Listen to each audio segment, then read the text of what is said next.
বিজেপিক এতিয়া RSSৰ প্ৰয়োজন নাই নেকি যাৰ পিঠিত উঠি ইতিমধ্যে বিজেপিয়ে 10টাকৈ বছৰ শাসন কৰিলে আৰু এতিয়া RSSৰ প্ৰয়োজন নাই এই কথাষাৰ ইতিমধ্যে সোশ্যাল মিডিয়াত ভাইৰেল হৈ পৰিছে আপোনালোকে জানে যে বিজেপিৰ সভাপতি জেপি নাড্ডাৰ যি মন্তব্য ইতিমধ্যে সোশ্যাল মিডিয়াত ভাইৰেল হৈ পৰিছে কোনো যদু মধুৱে এই কথা কোৱা নাই যে RSS অবিহনে যে বিজেপি দলটো এতিয়া চলাই যোৱাৰ ক্ষেত্ৰত কোনো সমস্যা নহয় এই কথা কৈছে জেপি নাড্ডাই কাৰণ ইতিমধ্যে আপোনালোকে জানে যে 5টাকৈ যেটো নিৰ্বাচন পাৰ হ'ল এতিয়া 6 আৰু 7 নম্বৰৰ নিৰ্বাচন বাকি আছে গতিকে এই নিৰ্বাচনৰ কাৰণে প্ৰচাৰ চলাই আছে আৰু প্ৰচাৰ চলাই থকাৰ মাজতে এতিয়া RSSৰ প্ৰয়োজন নোহোৱা হৈ পৰিল যেটো সংগঠনে বিজেপিক আজি এই পৰ্যায়ত পোৱালেহি আৰু এই সংগঠনটোক মাছ বাটতে এতিয়া এৰি দিব বিচাৰিছে আসলতে বিজেপিয়ে এটোটা কেনেকুৱা ধৰণৰ গেম খেলিব বিচাৰিছে যে ভোটাৰ ৰাজ্যক আকৰ্ষণ কৰিবৰ কাৰণে এই মন্তব্য কৰিছে নেকি আপোনালোকে জানে যে RSS টো হিন্দুসকলক লৈ গঠন কৰা এটা সংগঠন গতিকে এই সংগঠনটো থাকিলে বিজেপি বিপদত পৰিব নেকি যেটো আপোনালোকে জানে যে মুছলিমৰ ভোট নহলে যেটো বিজেপি চৰকাৰ গঠন কৰিব নোৱাৰে অসমত মুখ্যমন্ত্ৰী হিমন্ত বিশ্ব শৰ্মাই যেটো মিয়াৰ ভোট নালাগে বুলি কৈ যেনে ধৰণে বিপদত পৰিছে এটা ৰাষ্ট্ৰীয় যিসমূহ নেতা আছে এই নেতাসমূহেও বিপদত পৰিব নেকি যে হিন্দুৰ ভোটে তেওঁলোকে জয়যুক্ত হ'ব নোৱাৰিব নেকি যে হিন্দুৰ ভোট লৈ তেওঁলোকে শাসন কৰিব নোৱাৰিব নেকি যেটো 10টা বছৰ শাসন কৰিলে আৰু 5টা বছৰ তেওঁলোকে শাসন কৰিব নোৱাৰিব নেকি এই পৰ্যায়ত আজি বিজেপি উপনীত হৈছে নেকি যিহেতু আপোনালোকে জানে যে যিসকল নেতাই যেটো যেনে ধৰণে কথাসমূহ কয় যেন তেওঁলোকে যেন একেবাৰে বহুত নোহোৱা কাম এটা কৰিলে যেন যিমান কাম কৰিবলৈ বাকি আছিল যেন সকলো কাম বিজেপি চৰকাৰখনে কৰিলে যে পূৰ্বৰ চৰকাৰ একো কৰা নাই এনেকুৱা তেওঁলোকে দেখুৱা নাই নে তেওঁলোকৰ মন্তব্যবিলাক তেনেকুৱা নহয় নে যদি আপোনালোকে হেহতীয়া মন্তব্যসমূহ চাই যে কংগ্ৰেছে যেন একোৱে কৰা নাছিল 60টা বছৰে গোটেই কামখিনি যেন বিজেপি কৰি দিলে এনেকুৱা লেখাকে মন্তব্য তেওঁলোকে কৰে গতিকে এই মন্তব্যবিলাক শুনি এনেকুৱা লাগে যেন তেওঁলোক আগতে মঙ্গল গ্ৰহত আছিলে এটা হঠাৎ আহি কৈ দিলেহি যে ইয়াত একোৱে কাম হোৱা নাই কাৰণ মঙ্গল গ্ৰহত থকা এজন ধৰক কোনোবা এজন নেতাই তেওঁটো ভাৰতবৰ্ষৰ কথা নাজানিব যে ইয়াত কি হৈছে কি নাই হোৱা তেনেকুৱা লেখিয়া কিছুমান মন্তব্য কৰে গতিকে আজি NKTV যি টক শ্ব' হৈছে এই টক শ্ব'ৰ পৰা আপোনালোকে কিছু কথা জানিব পাৰিব যিবিলাক কথাই নেকি আপোনাৰ মনত থকা কিছুমান প্ৰশ্ন উদয় হ'ব কি কৈছে আজি তেওঁলোকে মই আপোনালোকক আগবঢ়াব বিচাৰিছো এবাৰ আমি দেখিবলৈ পাইছো আজি পঞ্চম পৰ্যায়ৰ লোকসভা নিৰ্বাচন অনুষ্ঠিত হৈ গৈছে কিন্তু তাৰ পূৰ্বে ইতিমধ্যে বিজেপিৰ সভাপতি তেখেত জেপি নাড্ডা তেখেতে এটা বিস্ফোৰণ ঘটাইছে আজি আমি ইমান দিনে জানি আহিছিলোঁ ইমানে দেখি আহিছিলোঁ যে বিজেপি সাধাৰণতে RSSৰ ছত্ৰছায়াত চলে আৰৰ পৰা RSSে বিজেপিক নিয়ন্ত্ৰণ কৰে যেনেকৈ কংগ্ৰেছ হাইকমাণ্ডৰ অধীনত চলে ইমান আমি এইটো কথা দেখি আহিছিলোঁ আৰু ইয়াৰ পূৰ্বতে বিজেপিৰ যিমানকেইখন চৰকাৰ দেখিলে চৰকাৰকেইখনৰ উত্থানৰ আঁৰত বিজেপিৰ RSSৰ যথেষ্টখিনি হাত আছে আন নালাগে অসমতো চৰকাৰ আনাৰ ক্ষেত্ৰত RSSৰ কৰ্মী বিষয় বিভাগৰ গুৰুত্বপূৰ্ণ ভূমিকা আছে তেওঁলোকে গ্ৰাছৰুটত গৈ যথেষ্ট কাম কৰিছিল তাৰ পৰিণতিত বিজেপিয়ে ফল ভুগিছে আন নালাগে আমি দেখিবলৈ পাইছোঁ যে বিজেপিৰ দলত যিটো শীৰ্ষস্থানীয় যিটো সাংগঠনিক পদবী তাত তেওঁলোকে কোৱা হয় সাংগঠনিক সম্পাদক এই সাংগঠনিক সম্পাদক পদবীও সদায় RSSৰ এজন ব্যক্তি তাত থাকে তেওঁলোকে এই দলটো তেনেকৈ নিয়ন্ত্ৰণ কৰে কিন্তু এতিয়া শেহতীয়াভাৱে গোটেই কথাকাণ্ড অলপ সলনি হৈছে বিজেপিত প্ৰেক্ষাপট সলনি হৈছে শেহতীয়াকৈ আমি দেখিবলৈ পালোঁ যে জেপি নাড্ডা তেখেতে বিজেপিৰ সভাপতি তেখেতে এটা বক্তব্য দিলে তেখেতে ক'লে যে বিজেপি এতিয়া সম্পূৰ্ণৰূপে সক্ষম হৈছে বিজেপি যিটো শৈশৱ অৱস্থাৰ পৰা বিজেপিয়ে সক্ষমতা পাইছে এতিয়া বিজেপিক এক প্ৰকাৰ RSSৰ প্ৰয়োজন নাই বিজেপি এটা স্বয়ং সম্পূৰ্ণ RSS কৈছে যে RSSৰ তেওঁলোকৰ এটা সাংগঠনিক এটা সাংস্কৃতিক ফ্ৰণ্ট তেওঁলোকে এটা সুকীয়া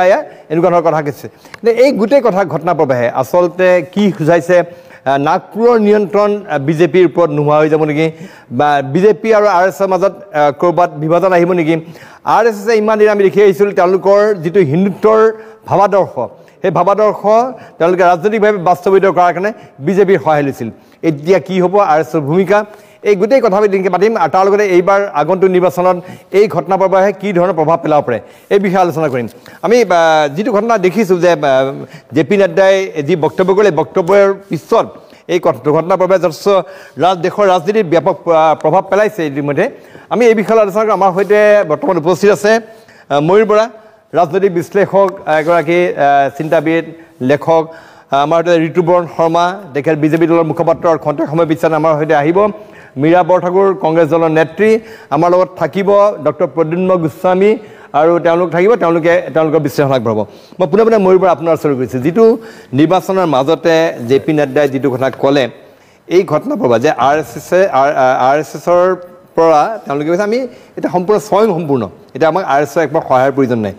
কি ভাবে কি ইংগিত দিছে আছে ৰাজনীতি ইংগিতটো দুই ধৰণৰ হ'ব পাৰে বৰদলৈ ডাঙৰীয়া প্ৰথম কথা যে বিজেপি দলে প্ৰথম অৱস্থাত যি ধৰণে ভাবিছিল যে প্ৰথম পৰ্যায় দ্বিতীয় পৰ্যায় তৃতীয় চতুৰ্থ পৰ্যায় যিমান ভাল ফলাফল কৰিম বুলি ভাবিছিলে তেওঁলোকৰ ভিতৰুৱা যিবোৰ সংস্থা আছে চৰকাৰী সংস্থা আছে তাৰ প্ৰতিবেদন মতে বা তাৰ অনানুষ্ঠানিক প্ৰতিবেদন মতে তেওঁলোকে গম পাইছে যে আগৰ দৰে তেওঁলোকে ভাল ফল দেখুৱাব নোৱাৰে তাৰ ফলত আমি অসমৰ দ্বিতীয় পৰ্যায়ত কি দেখিলো যে যিসকল লোকে এটা বিশেষ শ্ৰেণী মানে বংগমূলীয় মুছলমান মানুহৰ ভোট নালাগে বুলি কৈছিল তেওঁলোকে হিলডোল ভাঙি লাগি গ'ল নগাঁৱত যে আমি সকলোৰে হৈ কাম কৰিছো লাগে এইটো আপুনি নিশ্চিতভাৱে লক্ষ্য কৰিছে ঠিক তেনেকৈ ভাৰতৰ ক্ষেত্ৰতো যিহেতু তেনে এটা শংকা ভাৰতীয় জনতা পাৰ্টিৰ মনত নহা নহয় সেই শংকাটো এতিয়া কিমান দূৰ যুক্তিসন্মত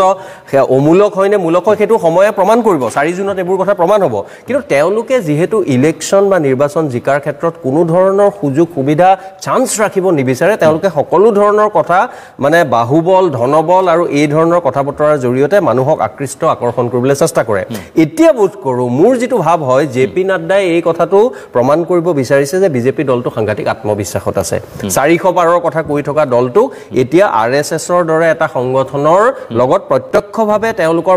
মাৰ্গদৰ্শন নহলেও তেওঁলোক এনেকুৱা এটা পৰ্যায়লৈ আহিছে যে তেওঁলোক জিকিবলৈ সক্ষম হ'ব ইয়াৰ দ্বাৰা কিন্তু মোৰ এইটো কথা লগা নাই যে জেপি নাড্ডাই আৰএছএছৰ প্ৰতি তেওঁলোক কিবা বিৰাগ ভাৱ বিদ্বেষ বা অসন্মান কৰিছে মই আজিও ভাবোঁ যে আৰএছএছক অসন্মান অপদস্থ অৱমাননা কৰিবলৈ কোনো বিজেপি নেতাই স্বয়ং প্ৰধানমন্ত্ৰীয়ে নহওক কিয় সেইটো সাহস কিন্তু নকৰে কিন্তু আপুনি যদি নিৰ্বাচনৰ ৰেহৰূপ বা ভাৰতীয় যিটো 2014 চনৰ পিছৰ ৰাজনৈতিক পৰিক্ৰমালৈ চাই তেতিয়াহ'লে এটা কথা অলপ স্পষ্ট হৈ যায় যি নৰেন্দ্ৰ মোদী এটা সময় নিজে আৰএছএছৰ প্ৰচাৰক আছিল নে কি আছিল নাজানো আৰএছএছৰ লগত তেওঁ জড়িত হৈ আছিল সেই নৰেন্দ্ৰ মোদীৰ নেতৃত্বতে এতিয়া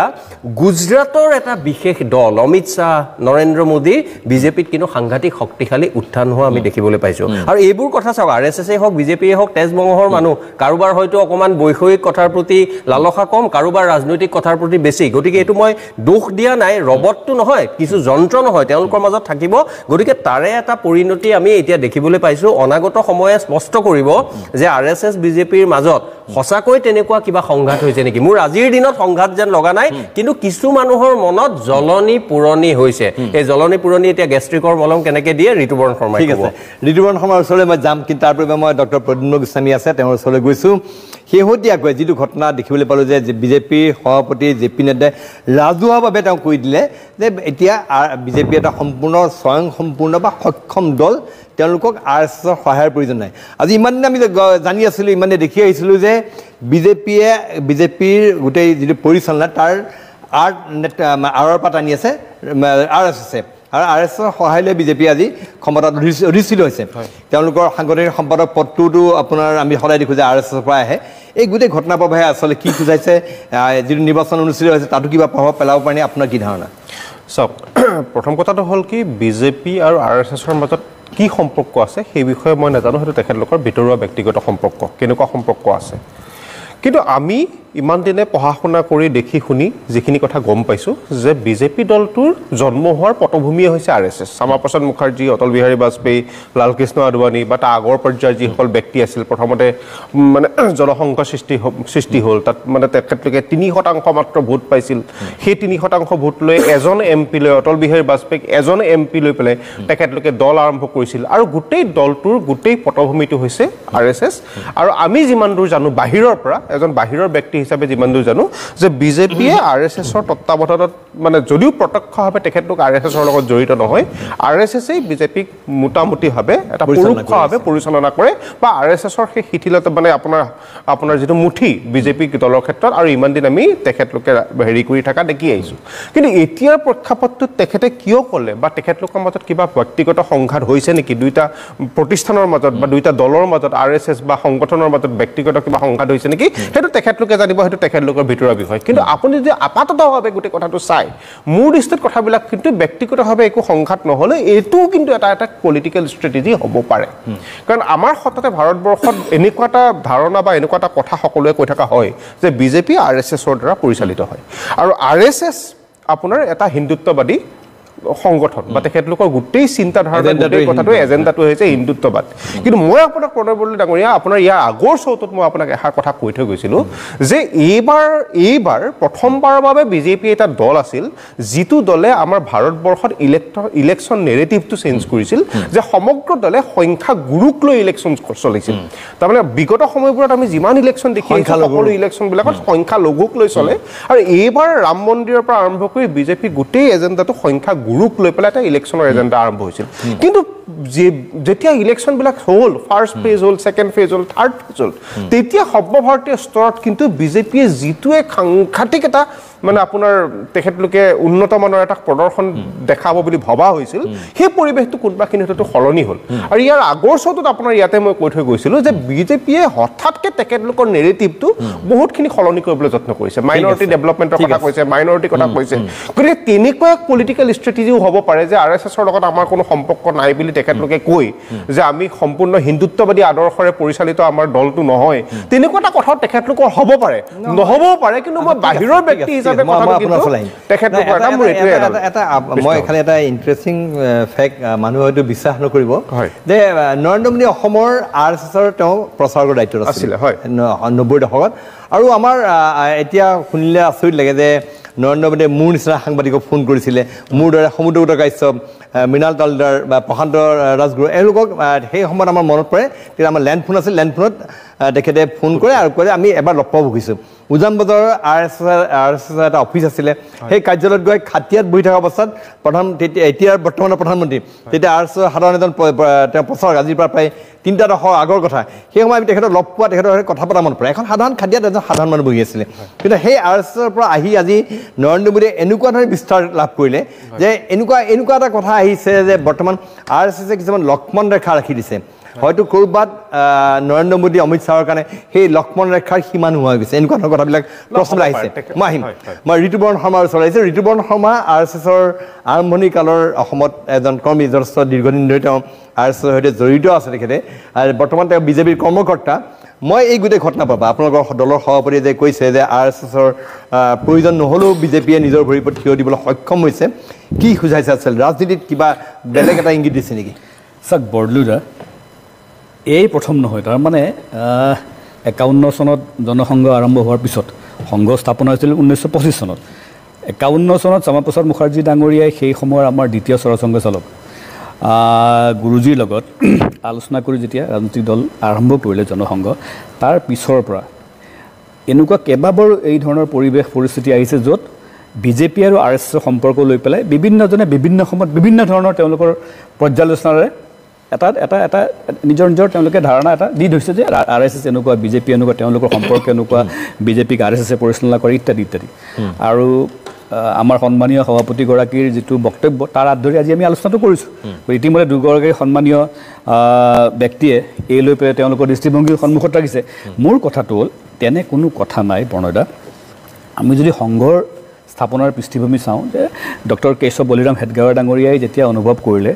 যে আমি 800 বছৰ মোগলৰ তলত আছিলোঁ 200 বছৰ ব্ৰিটিছৰ তলত আছিলোঁ ঐশ্বৰ্য সম্পদ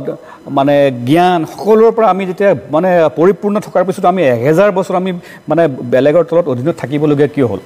যেতিয়া সেই কথাৰ প্ৰশ্নৰ উত্তৰ বিচাৰি পালে যে আমি যিটো ভাৰতৰ যিটো বৃহৎ সমাজ হিন্দু সমাজ আমি একত্ৰিত নোহোৱাৰ কাৰণে লাগিলে সেও বিভিন্ন জায়গাত সিঁচৰিত হৈ থকা ৰজাসকলে হওক যিসকল কেৱল নিজক লৈ ব্যস্ত আছিল ইজনৰ সিজনৰ কোনো ধৰণৰ সামঞ্জস্য নাছিল বা বাকী আমাৰ মানুহৰ মানসিকতাটো হওক গতিকে তেওঁ এটা হিন্দু সংগঠন যাতে ভাৰতীয় সংস্কৃতি পৰম্পৰা ঐতিহ্যৰ প্ৰতি সন্মান জনাই সন্মুখত থাকে এটা হিন্দু সংগঠন যাতে দেশ নিৰ্মাণৰ কাৰণে ব্যক্তি নিৰ্মাণ কৰি ব্যক্তি নিৰ্মাণৰ দ্বাৰা দেশ নিৰ্মাণ কৰাৰ কাৰণে এটা সামাজিক ৰাজনৈতিক সংগঠন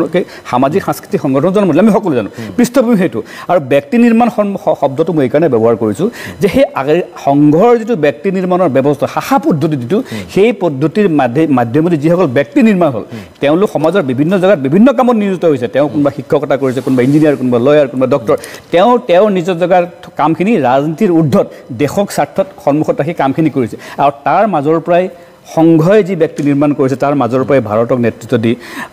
অকল ভাৰতবৰ্ষৰ নহয় গোটেই বিশ্বই যাক স্বীকাৰ কৰি লৈছে এগৰাকী সেই ধৰণৰ ব্যক্তি হিচাপে অটল বিহাৰী বাজপেয়ী ডাঙৰীয়া শ্ৰদ্ধাৰ আজি বৰ্তমানৰ প্ৰধানমন্ত্ৰী আমাৰ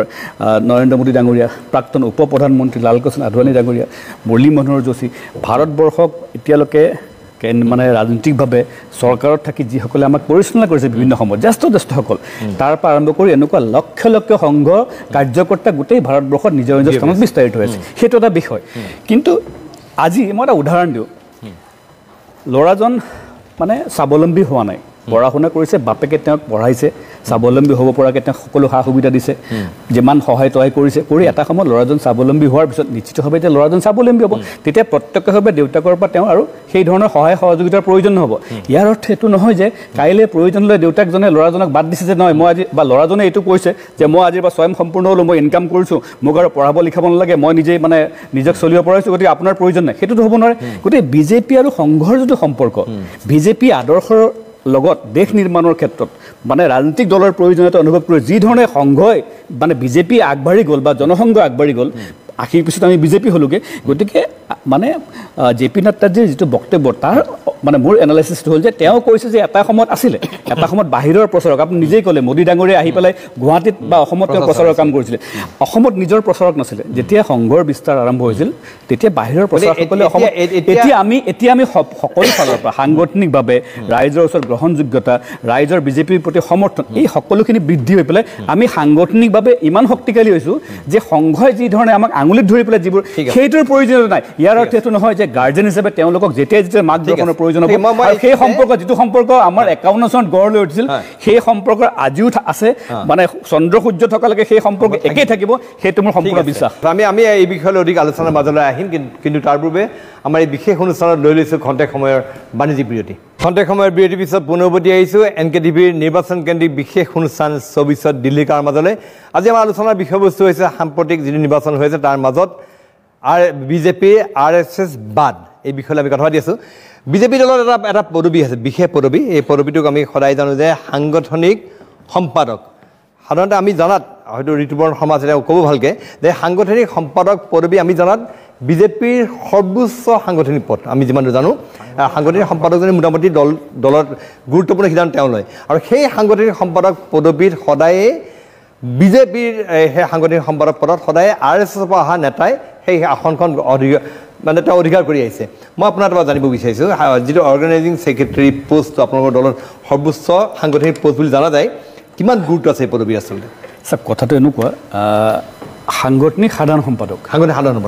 আমাৰ যেনেকৈ ৰাষ্ট্ৰীয় পৰ্যায়ত সাধাৰণ সম্পাদক থাকে কেইবাজনো সাধাৰণ সম্পাদক থাকে তাত এটা পোষ্ট থাকে ৰাষ্ট্ৰীয় সাংগঠনিক সাধাৰণ সম্পাদক অনুৰূপভাৱে ৰাজ্যিক সাধাৰণ সম্পাদক RSS আহে সংঘৰ প্ৰচাৰক এজন যিয়ে সম্পূৰ্ণ জীৱন অবিবাহিত হৈ থাকিব অৰ্থাৎ যেতিয়ালৈকে তেওঁ প্ৰচাৰক জীৱন অতিবাহিত কৰিব তেওঁ এনেকুৱা নহয় যে বিবাহ কৰিব নোৱাৰে কিন্তু যেতিয়ালৈকে তেওঁ অবিবাহিত হৈ থাকি পেলাই প্ৰচাৰকৰ জীৱনশৈলী তেওঁ থাকিব মানে এনেকুৱা আৰম্ভণিৰ পৰাই যেতিয়া সংঘৰ আদৰ্শৰ লগত মানে যিটো একাত্ম হৈ পেলাই যেতিয়া বিজেপিয়ে কাম কাজবোৰ আৰম্ভ কৰিলে সাংগঠনিক কাম কাজ বিশেষভাৱে আৰু বিজেপি আৰু সংঘৰ মাজত যিহেতু সংঘ বিজেপি দুটা সম্পূৰ্ণ স্বতন্ত্ৰ অনুষ্ঠান বিজেপি ৰাজনৈতিক অনুষ্ঠান সংঘ সামাজিক আৰু সাংস্কৃতিক অনুষ্ঠান কিন্তু দুইটাৰ মাজত যাতে সামঞ্জস্যটো থাকক আৰু সংঘৰ এনেকুৱা এটা ব্যৱস্থা আছে বিবিধ ক্ষেত্ৰ বুলি কওঁ সংঘৰ আদৰ্শৰে মানে অনুপ্ৰাণিত হৈ যিমানবিলাক বিভিন্ন ফিল্ডত কাম কৰা সংগঠনবিলাক আছে যেনেকৈ শিক্ষাৰ ক্ষেত্ৰত বিদ্যাভাৰতী আছে আমাৰ বনবাসী কল্যাণ আশ্ৰম আছে ধৰ্ম ইত্যাদিক আগবঢ়াই নিয়াৰ ক্ষেত্ৰত বিশ্ব হিন্দু পৰিষদ আছে সম্পূৰ্ণ স্বতন্ত্ৰ অনুষ্ঠান কিন্তু প্ৰত্যেকৰে মূল যদি চাবলৈ যাওঁ আদৰ্শগত যদি চাবলৈ যাওঁ তেতিয়াহ'লে সংঘৰ যিটো আদৰ্শ দেশ নিৰ্মাণ ব্যক্তি নিৰ্মাণৰ দ্বাৰা দেশ নিৰ্মাণ আৰু সেই ব্যক্তি যি নিৰ্মিত হৈছে সংঘ শাখালৈ গৈ পেলাই তেওঁলোকৰ নেতৃত্বতে এই সংগঠনবিলাক আৰম্ভ হৈছে যদিও গোটেইকেইটা সংগঠন স্বতন্ত্ৰ ঠিক তেনেকৈ অনুৰূপ বিজেপিও যিহেতু সেই ধৰণৰ ৰাজনৈতিক সংগঠন এটা গতিকে বিবিধ ক্ষেত্ৰৰ বিভিন্ন সংগঠনবিলাকৰ মাজত সামঞ্জস্য থাকক সংঘৰ লগত বিজেপিৰ সামঞ্জস্য থাকক আৰু বিজেপিৰ আভ্যন্তৰীণ কামবিলাক সাংগঠনিক কাম কৰিবলৈ যাওঁতে যেতিয়া ৰাজনীতি বুলি কোৱাৰ লগে ৰাজনীতিত মানুহৰ মনলৈ লোভ খং ক্ষোভ এই ধৰণৰ কথা আহিবই কিন্তু সম্পূৰ্ণ নিস্বাৰ্থভাৱে দেশৰ সেৱাৰ নিমিত্তে ওলাই অহা ঘৰ অনুষ্ঠান মানে ঘৰ বা পৰিয়াল এৰি থৈ আহি কেৱল পূৰ্ণকালীন মানে সম্পূৰ্ণৰূপে মানে বিজেপিৰ হৈ কাম কৰা সাংগঠনিকভাৱে কাম কৰা এজন ব্যক্তি ৰাষ্ট্ৰীয় পৰ্যায়ত আৰু ৰাজ্যিক পৰ্যায়ত দিয়াৰ বিজেপিৰ যিটো ব্যৱস্থা আছে এই কাৰণে এই ব্যৱস্থাটো আছে যাতে বাকী সকলটো পাৰ্ট টাইম মানে এনেকুৱা ধৰক আমিতো যদি মই ৰাজ্যিক সাধাৰণ সম্পাদক হওঁ মোৰ এনেকুৱা নাথাকিব যে মই বিবাহ নকৰিম মই ঘৰলৈ যাব নোৱাৰিম বা মোৰ পৰিয়াল এৰি যেতিয়া মই গুচি আহিম তেতিয়া সম্পূৰ্ণ মই কেৱল সংগঠনক সময় দিম সংগঠনৰ হৈ মই চিন্তা কৰিম গতিকে আমি বুজিলোঁ যে বিজেপি এনেকুৱা নহয় আপুনি যিটো এটা শব্দ ব্যৱহাৰ কৰিছিলে তেওঁ সম্পূৰ্ণ এনেকুৱা নহয় তেওঁ এই গোটেই টিমটোৰ এটা পাৰ্ট যিহেতু সিদ্ধান্তবিলাকতো উমৈহতীয়া সিদ্ধান্ত কিন্তু সাংগঠনিক কাম কাজ পৰিচালনা কৰাৰ ক্ষেত্ৰত তেখেতে যিহেতু ঠিক আছে মই সেইটো বিশেষ দায়িত্ব থাকিব আপোনাৰ সেইকাৰণে গুৰুত্বটো সেই ফালৰ পৰা বহুত বুজিছোঁ অৰ্গেনাইজিং জেনেৰেল ছেক্ৰেটাৰী পষ্টটো বিজেপিৰ সৰ্বোচ্চ সাংগঠনিক পষ্ট এতিয়া নাড্ডাৰ এই বক্তব্যৰ পৰা এই প্ৰশ্ন আহিছে যে এই পষ্টটোৰ গুৰুত্ব থাকিব নাথাকে কাৰণ আপোনালোকে কৈ দিছে আপোনাৰ স্বয়ং সম্পূৰ্ণ আপোনালোকে RSSৰ সহায়ৰ প্ৰয়োজন নাই এতিয়া আপুনি নিজৰ ভৰিৰ পৰা থিয় হ'ল গতিকে এই পদবী থাকিব নাথাকে এইটো কথা স্বয়ং সম্পূৰ্ণ বস্তুটো এনেকুৱা যেতিয়া আগতে আমি বিজেপি ৰাজনৈতিক দল আমাৰ উদ্দেশ্যটো হ'ল যে ক্ষমতালৈ আহিব লাগে কাৰণ ক্ষমতা আহিলেহে ক্ষমতাৰ সদ্ব্যৱহাৰ ৰাইজৰ কাম কৰিম আমি যিখিনি বিচাৰিছোঁ পৰিৱৰ্তন কৰাটো কিন্তু সেইটো কৰিবলৈ হ'লে সাংগঠনিকভাৱে আমাৰ যিখিনি কৰাৰ প্ৰয়োজন হ'ব যিহেতু এটা সময়ত আমি যথেষ্ট চালুকীয়া অৱস্থাত আছিলোঁ যিহেতু আমাৰ বিভিন্ন জেগাত উত্তৰ ভাৰতত যিটো প্ৰভাৱ আছিল আৰম্ভণিৰ পৰা বাকী বহু ৰাজ্যত আমাৰ অসম বা উত্তৰ পূৰ্বাঞ্চলত বৰ দেৰিকৈ আহিছে তেতিয়া আমাক এই চালুকীয়া অৱস্থাত আগবঢ়াই নিয়াৰ ক্ষেত্ৰত যিধৰণে সংঘই আমাক যেতিয়া প্ৰয়োজন হৈছে মাৰ্গদৰ্শন দিছে এতিয়াও যেতিয়া প্ৰয়োজন হ'ব সংঘ আৰু বিজেপিৰ মাজত নিশ্চিত হ'ব আৰু মই কৈছোঁ যে আমি স্বয়ং সম্পূৰ্ণ মানে ৰাজনৈতিকভাৱে আমি এতিয়া সাংগঠনিকভাৱে ৰাইজৰ পৰা সহায় সমৰ্থন আমাৰ গ্ৰহণযোগ্যতা এইবিলাক বৃদ্ধি হৈছে সেই ফালৰ পৰা আমি আগত যেনেকৈ আঙুলিত ধৰি পেলাই সংঘই আমাক চলাইছিল হয়তো এতিয়া আঙুলিৰ প্ৰয়োজন নহ'ব কিন্তু যেতিয়া প্ৰয়োজন হ'ব সংঘৰ পৰা আমাৰ মাৰ্গদৰ্শনৰ বা যিকোনো সহায় সহযোগিতাত নিজৰ গণ্ডিত থাকে নিজৰ ক্ষেত্ৰত থাকে ইজনে ইটো আনটো পৰিপূৰক হৈ নিশ্চিতভাৱে আগতে কাম কৰি ঠিক আছে মই ডক্টৰ গোস্বামী ওচৰলৈ যাম তাৰ আগতে মই মোৰ পৰা এটা প্ৰশ্ন সুধিব খুজিছোঁ যে যিটো ঘটনা আমি দেখিবলৈ পালোঁ শেহতীয়াভাৱে যে বিজেপিত নেতা হিচাপে নৰেন্দ্ৰ মোদী অমিত শ্বাহৰ ব্যাপক উত্থান বা তেওঁলোকে এক প্ৰকাৰ সৰ্বোচ্চ নেতা হয়েই বাৰু কিন্তু তেওঁলোকৰ উত্থানৰ লগে এনেকুৱা দেখা গ'ল যে দলৰ বহু জ্যেষ্ঠ নেতাত অপ্ৰাসংগিক হৈ যোৱা যায় যেনেকৈ শিৱৰাজ সিং চৌহানক তেওঁলোকৰ দেখিলোঁ আমি বসুন্ধৰা ৰাজে চিন্ধিয়া তাৰ ঠাইত এনেকুৱা নেতাক আনিলে যিবিলাক নেতাৰ কোনো ভিত্তি নাই বিশেষ এই বছৰ ঠিক সেইদৰে হিন্দুত্বৰ যিটো সংজ্ঞা হিন্দুত্বৰ যিটো ধাৰণা হিন্দুত্বৰ যিটো আন্দোলন সেই আন্দোলনৰ কেন্দ্ৰভূমি এতিয়া নৰেন্দ্ৰ মোদী হৈ পৰিলে নহয় আমি দেখিবলৈ পালোঁ আৰু নাগপুৰৰ ঠাইত নাগপুৰ আগতে আমি আমাৰ দেশৰ হিন্দুবাদী চেতনাৰ বা সকলো হেৰিৰ কেন্দ্ৰভূমি নাগপুৰ আছিল নাগপুৰৰ পৰিৱৰ্তে প্ৰধানমন্ত্ৰী কাৰ্যালয় হৈ পৰিলে এই গোটেই বস্তুটো দেখিবলৈ পোৱা গ'ল যে যিটো আমি সদায় দেখি আহিছোঁ জানি আহিছোঁ যে এটা বিজেপিৰ ক্ষেত্ৰত RSSৰ এটা লক্ষ্মণ ৰেখা আছে কিন্তু মোদী চাহৰ কাৰণে এই লক্ষ্মণ ৰেখা যেন কোনো তাৰ সীমা ৰেখা নহ'ল আপুনি কি বুলি ভাবে কি নহয় সেই কথাটোতো হয়েই আৰু সেই কথাটো হোৱাৰ লগতে মোৰতো আচলতে আপোনাৰ বিৰুদ্ধে এটা সামান্য অভিযোগো আছে আৰু মানে অভিযোগটো এইটো চাওক এতিয়া ঋতুবৰ্ণে ধুনীয়াকৈ কয় ইমান শালীনভাৱে তেওঁ কিন্তু শক্তিশালী পক্ষটোক আপুনি তেওঁলোকৰ আদৰ্শ প্ৰচাৰ প্ৰসাৰৰ কাৰণে যথেষ্টখিনি কথা কৈছে কিন্তু মই যেতিয়া তেওঁলোকৰ শ্যামাপ্ৰসাদ মুখাৰ্জীয়ে ব্ৰিটিছৰ মানে লিখিছিল যে কুইট ইণ্ডিয়া ভাৰত ত্যাগ আন্দোলন দমন কৰিব লাগে আপুনি কথাটোত বৰ এটা মানে মোৰ এনেকুৱা লাগিলে আপুনি শুনিব বিচৰা নাই মই সেইকাৰণে বৰ্তমান প্ৰেক্ষাপটৰ এটা কথা বিচাৰোঁ কাৰণ টকশ্বত আমি বেছি ইতিহাসৰ কথা পাতিব নোৱাৰোঁ তেখেতসকলে কৈ আছে দেশ নিৰ্মাণ অসমখন আমাৰ দেশৰ এটা গুৰুত্বপূৰ্ণ অংগ এখন প্ৰান্তীয় ৰাজ্য আমাৰ মানুহৰ বহুত অভাৱ অভিযোগ খুব পুঞ্জীভূত বহু কথা আছে আপুনি নিজে দেখিছে অসম আন্দোলন দেখিছে সকলো দেখিছে এতিয়া মোক এটা কথা কওক বা ঋতুবৰণ শৰ্মাই কওক RSSৰ মাৰ্গদৰ্শনত বিজেপি মানে ফাৰ্ষ্ট গিয়াৰত আছে নে ফিফ্থ গিয়াৰত আছে মই তালৈ উদ্বিগ্ন নহয় মই এটা কথা জানিব বিচাৰোঁ RSS বিজেপিৰ পৰা এই যে আমি 10 বছৰ উদযাপন কৰিলে অতি দুখেৰে সৈতে তালি টোপোলা দিব 16 মে আপুনি যাৰ কথা কৈছে আটাইতকৈ শক্তিশালী নেতা নৰেন্দ্ৰ মোদীয়ে বংগত আহি কৈছিল আমি আহিলে কোনোবাই তালি টোপোলা বান্ধিব লাগিব উল্টাকে তালি টোপোলা বন্ধালে ধৰ্মৰ নাম লৈ সিফালৰ পৰা মানুহ অহা কৰিলে 4-5 বছৰৰ আগতে তালি টোপোলা লৈ আনিলে 4-5 বছৰৰ আগতে দাড়ি কমাৰ কথা ক'লে আনজন মানুহে দাড়ি কমা দিৱস এটাও হ'ব লাগে ডিচেম্বৰ মাহমানত নহয় জানো খন্তেক সময়ৰ বিৰতিৰ পিছত পুনৰ উভতি আহিছোঁ NKTVৰ নিৰ্বাচন কেন্দ্ৰিক বিশেষ অনুষ্ঠান 24 দিল্লীকাৰ মাজলৈ আমি কথা পাতি আছোঁ আমাৰ আজি আলোচনাৰ বিষয়বস্তু হৈছে বিজেপিৰ RSS বাদ মই RSS বাদ মানে সমাজবাদ সেই কথা কোৱা নাই বিজেপিয়ে RSS বাদ দিব নেকি এই বিষয়লৈ কথা পাতি আছোঁ মই ডক্টৰ জ্ঞানেন বৰ্মন আছে ডক্টৰ জ্ঞানেন বৰ্মনৰ পৰা জানিব বিচাৰিম যদিহে বিজেপি এতিয়া স্বয়ং সম্পূৰ্ণ হৈছে নিজৰ ভৰিৰ ওপৰত তেওঁলোকে থিয় পাৰিছে তেওঁলোকে RSS যিদৰে গ্ৰাছৰুটত তেওঁলোকে কাম কৰি এটা বেছ বনাই থৈছে সাধাৰণ মানুহৰ তেওঁলোকৰ যিটো কণ্টেক্স আছে আমাৰ অসমৰ নিৰ্বাচনৰ ক্ষেত্ৰত দেখিছিলোঁ যে RSSে কিদৰে ভিতৰত গ্ৰামাঞ্চলত কাম কৰিছিলে এই সম্পৰ্কৰ যদি কোৱা চিহ্ন হয় কাৰণ এতিয়া যিটো খবৰ আছে যে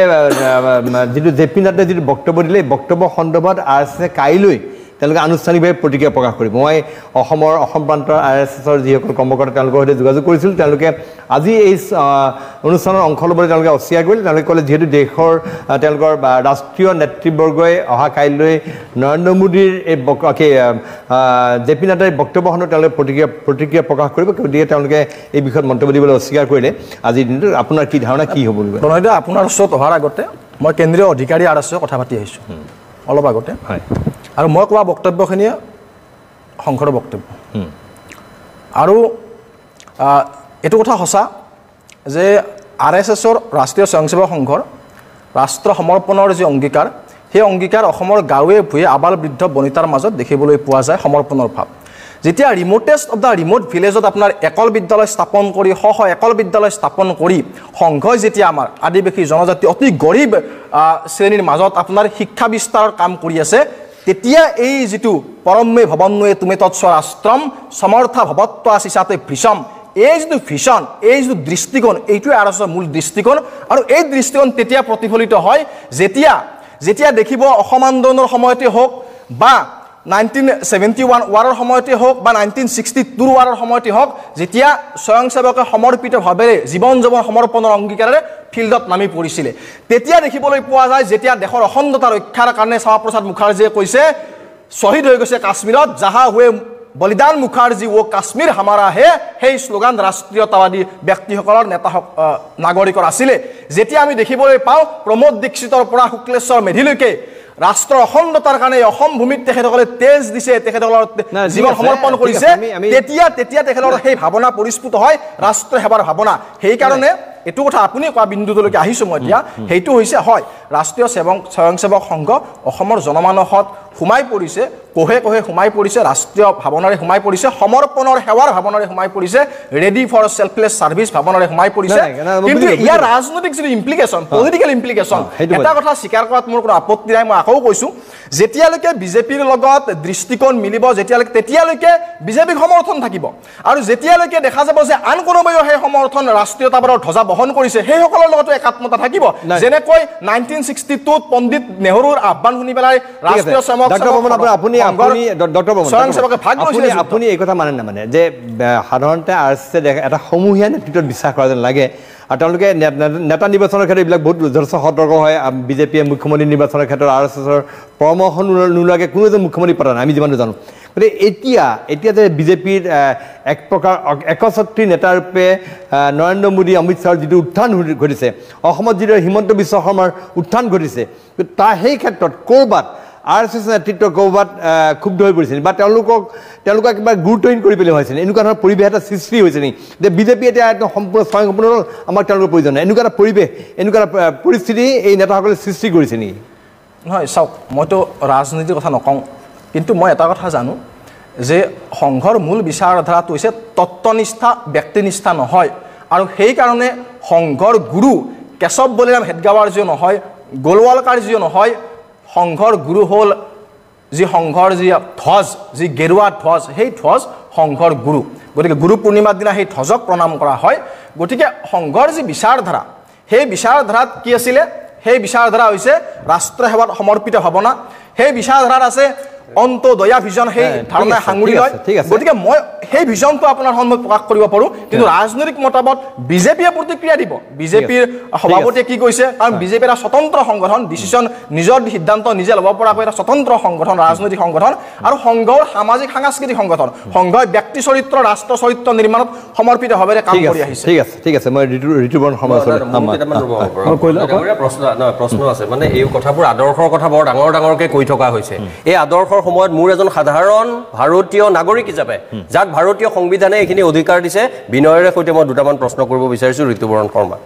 ইমানখিনি কোৱাৰ পৰা আমি বুজিলোঁ যে RSSৰ আজিও বিজেপিৰ ওপৰত এটা অৰ্গেনিক লিংক আছে কৰ্তৃত্ব আছে মই দুটা উদাহৰণ খালি আজিৰ নিৰ্বাচনৰ পৰা মই দিব বিচাৰোঁ এইবাৰৰ নিৰ্বাচনত 106 জন প্ৰাৰ্থী যি বেলেগ দলৰ পৰা আহিছে তেওঁলোকক winnability is the only factor প্ৰাৰ্থিত্ব দিয়া হ'ল তাত RSSৰ কৰ্তৃত্ব, RSSৰ দৰ্শন, RSSৰ দেশ নিৰ্মাণ আদৰ্শ কলে গ'ল? 100 জন দেই, ভাৰতৰ 545 জন নে কিমানৰ ভিতৰত 106 জন ত্যাগী মানুহক দিয়া। দ্বিতীয় কথা, যোৱা বছৰ আমি দুখেৰে সৈতে বহুবাৰ আলোচনা কৰিছিলোঁ মণিপুৰৰ কথা। মণিপুৰৰ ক্ষেত্ৰত বিজেপিৰ ৰাষ্ট্ৰীয় নেতৃত্বই লোৱা সেই ধৰণৰ ভূমিকাৰ কথা, নিন্দনীয় ভূমিকাৰ কথা, আৰু লগতে মল্লযোদ্ধাৰ কথা। সেই মল্লযোদ্ধা তেখেতসকলে প্ৰায়ে কৈ থাকে যে কংগ্ৰেছ দলটো পৰিবাৰবাদ, ৰাহুল গান্ধী হয় পৰিবাৰবাদ, আমিও বিৰোধিতা কৰিছোঁ, আমিতো কোনো কংগ্ৰেছৰ সমৰ্থক নহয়। আজি মীৰা বৰঠাকুৰ থকাহেঁতেন ভাল হ'লহেঁতেন, তেওঁ জানে এইবোৰ কথা। এই মল্লযোদ্ধাৰ মূল যিজন মানুহ, তেওঁৰ নো মেডাল ললাব নোৱাৰিলে ব্ৰিজভূষণ সিং, শেষত তেওঁ প্ৰাৰ্থিত্ব নিদিলে, কিন্তু কাক দিলে? তেওঁৰ পুতেকক দিলে। এইবোৰেই নেকি আদৰ্শ? এইবোৰ দেশ নিৰ্মাণৰ আদৰ্শ? এইবোৰ কি ৰাষ্ট্ৰ নিৰ্মাণৰ আদৰ্শ? এনে আদৰ্শৰ লগত যেতিয়া মই অসমক কৰা অন্যায়ৰ কথা চাওঁ, তেনে আদৰ্শৰ প্ৰতি ধনিষ্ঠা মানুহ, বিন্দু মানুহ মোৰ সন্মান কৰিব মন নাই। সেইটোৱে মোৰ ঋতুপৰ্ণ শৰ্মা। ক'ৰবাত আপোনালোকে এই RSSে দেখুৱাই যোৱা আদৰ্শৰে RSSৰ যিটো লক্ষ্য ধাৰণা, সেইবিলাকৰ পৰা ক'ৰবাত বিচ্যুত হৈছে বিজেপি? চাওক, আগতেও কৈছোঁ, আপোনালোকেও কথাটো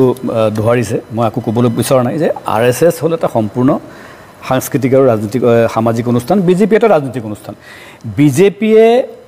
কাক টিকট দিব, বিজেপিৰ আভ্যন্তৰীণ সাংগঠনিক ব্যৱস্থা বা চৰকাৰ চলাবলৈ যাওঁতে কি কৰিলে সুবিধাজনক হ'ব, এই গোটেইবিলাক কথা চিন্তা কৰাৰ সম্পূৰ্ণ কৰ্তৃত্ব থাকে বিজেপিৰ নেতৃত্বৰ হাতত। আৰু সেই RSSৰ পৰামৰ্শ হ'লে চাওক,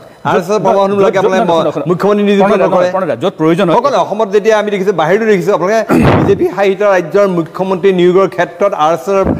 পৰামৰ্শ হয় বা RSSৰ যেতিয়াই বিজেপিৰ নেতৃত্বই যেতিয়া অনুভৱ কৰে যে কোনোবা এটা নিৰ্দিষ্ট বিষয়ক লৈ পেলাই সংঘৰ কিবা পৰামৰ্শ বা মাৰ্গদৰ্শনৰ প্ৰয়োজনীয়তা আছে, সেইটো আগতেও লৈছিলোঁ, এতিয়াও আছে, আৰু সেইটো আগলৈকে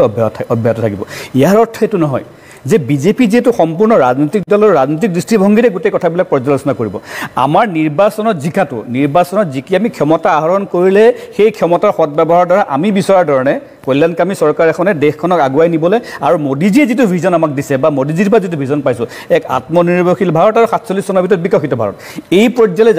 যাবলৈ হ'লে আমি ক্ষমতাত থাকিব লাগিব আৰু ক্ষমতাৰ সদব্যৱহাৰে সেই কামখিনি আমি কৰি দেখুৱাব লাগিব। যিটো কাম ইতিমধ্যে 10 বছৰে মোদী ডাঙৰীয়াই যথেষ্টখিনি কৰি কংগ্ৰেছে সম্পূৰ্ণ বিধ্বস্ত কৰি থৈ যোৱা অৰ্থনৈতিক আৰু বাকী গোটেইবিলাক কথাক থানথিত লগাই লৈ, মাজত ক'ভিডৰ এটা 3-4 বছৰ দীঘলীয়া কাৰ্যকাল গ'ল, এটা মানে হাহাকাৰ অৱস্থা এটা গ'ল, যুদ্ধবিলাক মই নকওঁ, তাৰপিছত এতিয়া যিটো আমি ভেটি গঢ় দিছোঁ, সেই ভেটিৰ ওপৰত প্ৰতিষ্ঠিত হৈ আহিব লগা দিনত নিশ্চিতভাৱে আমি এখন বিকশিত দেশৰ নাগৰিক হিচাপে নিজকে পৰিচয় দিব পাৰিম। এইটো হ'ল ভিজনেৰী মোদী ডাঙৰীয়াৰ ভিজন।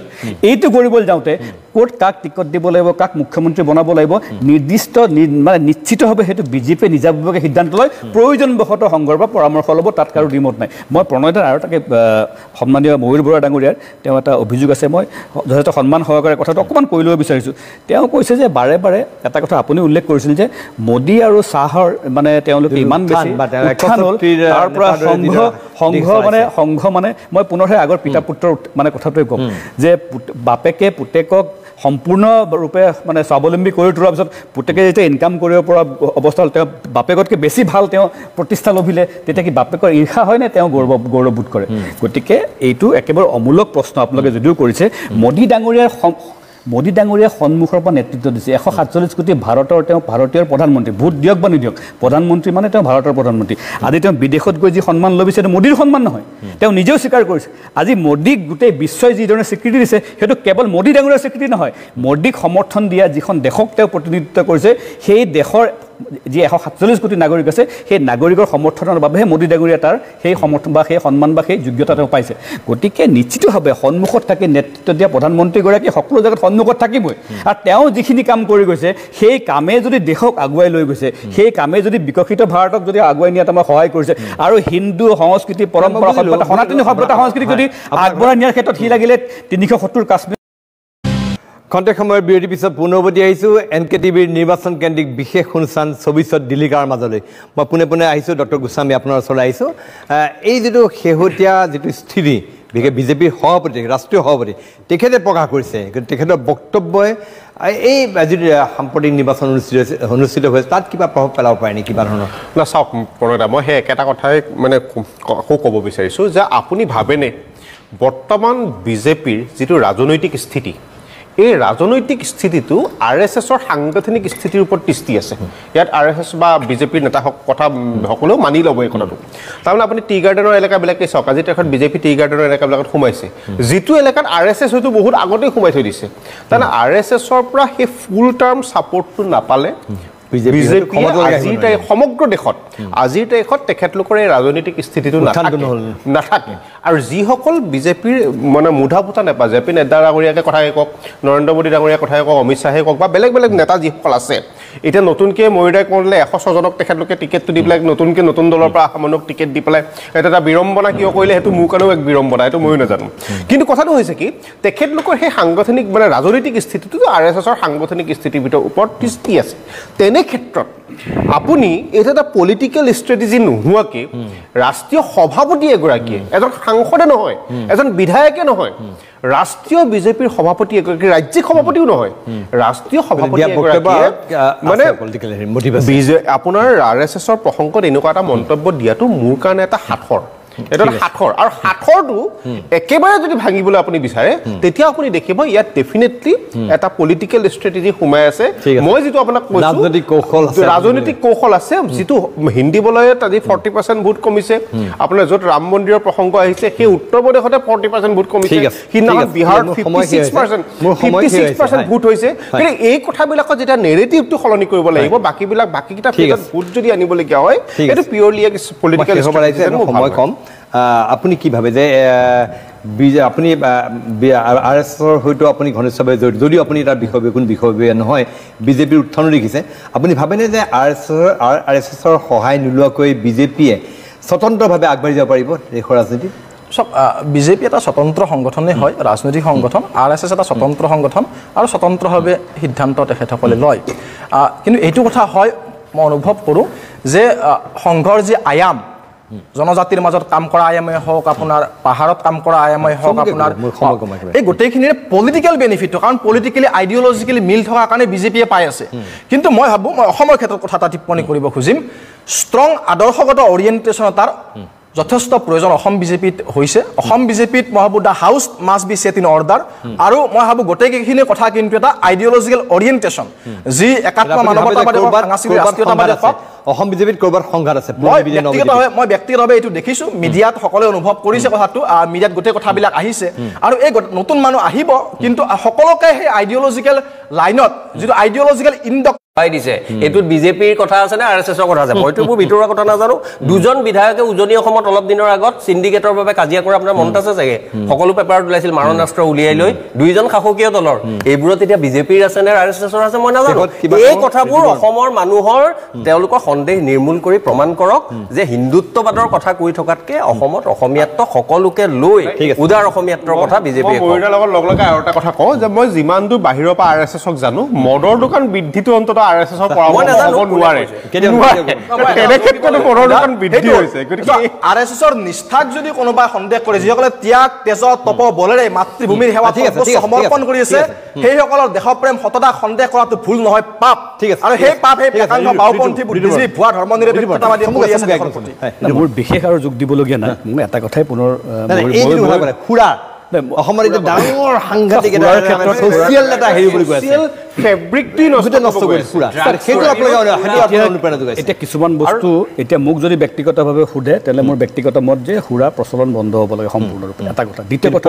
কিন্তু যিহেতু মদ খোৱা মানুহ আছে মদ খোৱা মানুহক এটা ৰেগুলাৰাইজেশ্যনৰ মাজত আনি ল'ব লাগিব ৰাজহ সংগ্ৰহৰ কথা এটা আছে যদি আজি ইয়াত মদ বন্ধ কৰি দিওঁ কাইলৈ মেঘালয়ৰ পৰা যদি আমি তেওঁলোকে যে অবাধ যদি তাৰ পৰা আনে গতিকে এই সকলোবোৰ বস্তু চালি যে চাই সামাজিক আমাৰ যিটো আছে গাঁথনি গোটেই এইবিলাক যাতে বিনষ্ট নোহোৱাকে চৰকাৰৰ ৰাজহ আহৰণ যাতে কোনো ক্ষয় ক্ষতি নোহোৱাকে